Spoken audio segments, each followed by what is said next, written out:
Dans une vidéo précédente, qui est un vlog sur mon voyage en Tunisie, j'ai utilisé des adjectifs. J'ai utilisé des adjectifs au niveau plutôt débutant. Et donc là, je vais vous montrer quels autres adjectifs j'aurais pu utiliser afin de parler à un niveau plus avancé. Nous allons voir 3 types d'adjectifs. Premièrement, des adjectifs qui sont la même chose au masculin et au féminin. Des adjectifs qui se terminent par E, E-U-X, mais on ne prononce pas le X. Au féminin, ça se termine par S-E. Et troisième type d'adjectifs, des adjectifs qui se terminent par un T au masculin, qu'on ne prononce pas.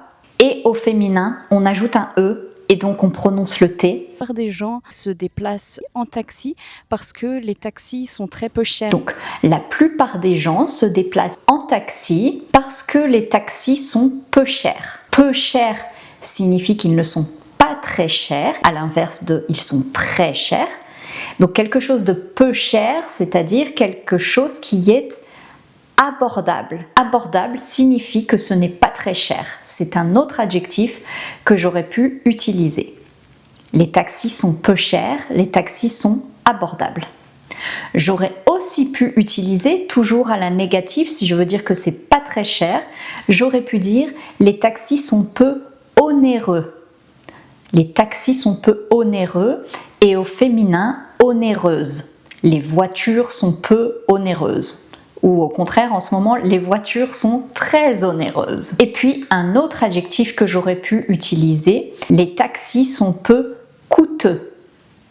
Les taxis sont peu coûteux, c'est-à-dire qu'ils ne sont pas très coûteux, ils ne coûtent pas grand-chose. Ou au contraire, ils sont très coûteux, ça veut dire qu'ils sont très chers. Et au féminin, les voitures en ce moment sont très coûteuses. Donc, pour remplacer l'idée que quelque chose n'est pas très cher, on peut dire que ce n'est pas très onéreux ou onéreuse. On peut dire que ce n'est pas très coûteux ou coûteuse. On peut dire que c'est donc abordable.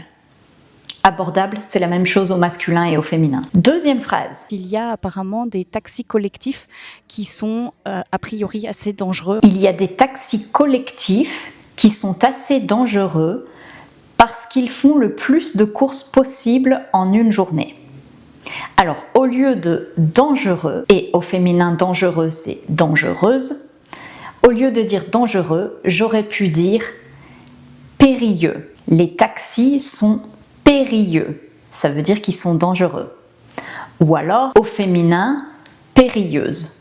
Cette promenade en montagne est périlleuse. Et un troisième adjectif qu'on aurait pu utiliser, hasardeux.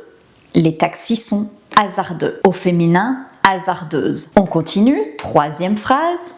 C'est vraiment impressionnant ces mosaïques, le niveau de détail.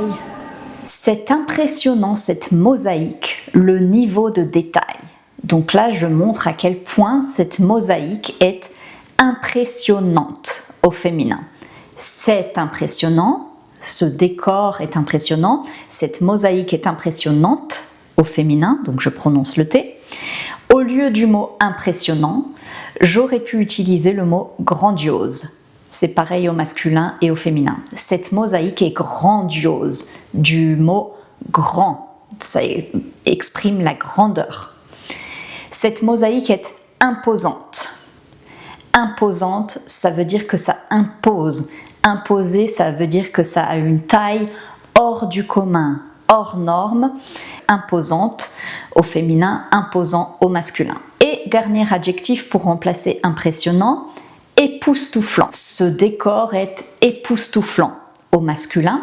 Cette mosaïque est époustouflante au féminin. Encore une fois, on prononce le T. Époustouflant, époustouflante. Quatrième phrase. La ville de Sidi Bou Saïd se caractérise quand même par ses façades bleues et blanches, tu vois, c'est très joli. La ville de Sidi Bou Saïd se caractérise quand même par ses façades bleues et blanches. Tu vois, c'est très joli. Alors, au lieu de dire joli, j'aurais pu dire c'est très charmant. Cette ville était charmante. Le décor était charmant. Charmant masculin, charmante féminin. Je prononce le T parce qu'il y a un E à la fin. Cette ville est ravissante. Encore une fois, je prononce le T au féminin. Cette ville est ravissante. Ce décor est ravissant. Masculin, je ne prononce pas le T. Ou enfin, j'aurais pu dire, et ça a un sens un petit peu différent, cette ville est pittoresque. Pittoresque, ça veut dire une ville qui a un aspect original, une ville qui est séduisante et que peut-être on voudrait peindre ou qui fait un petit peu carte postale. Donc pittoresque, un décor pittoresque, une ville pittoresque, c'est la même chose au masculin et au féminin. Phrase suivante. Et puis des petites rues piétonnes comme ça, beaucoup de rues marchandes. Et puis des petites rues piétonnes comme ça. Beaucoup de rues marchandes. Au lieu d'utiliser l'adjectif petite au féminin, petit au masculin, j'aurais pu utiliser le mot étroit. Des rues étroites. Ou alors un appartement étroit. Ou alors j'aurais pu dire exigu, mais exigu, ça a quand même une connotation un petit peu négative. Quand c'est exigu ou confiné, ça a un petit peu la connotation d'obscur, de lugubre, hein, comme si on suffoquait un petit peu, qu'on n'avait pas la place. Donc un espace exigu, c'est plutôt négatif, alors que là j'utilisais le terme des petites rues dans le sens de rue étroite mais charmante, chaleureuse. D'accord ? Donc il faut faire attention aussi dans le contexte à bien utiliser le bon adjectif. Et enfin, dernière phrase. Je suis à Carthage, un site archéologique. Je suis ici devant les thermes et comme tu peux le voir, il y a la mer Méditerranée derrière, c'est magnifique. Je suis à Carthage, un site archéologique. Je suis ici devant les thermes et comme tu peux le voir, il y a la mer Méditerranée derrière, c'est magnifique. Alors au lieu de dire magnifique, j'aurais pu dire c'est splendide. J'aurais pu dire c'est sublime, c'est superbe. Et donc ces adjectifs sont les mêmes au masculin et au féminin. Magnifique, splendide, sublime, superbe, c'est la même chose. Merci et à bientôt sur French Ready.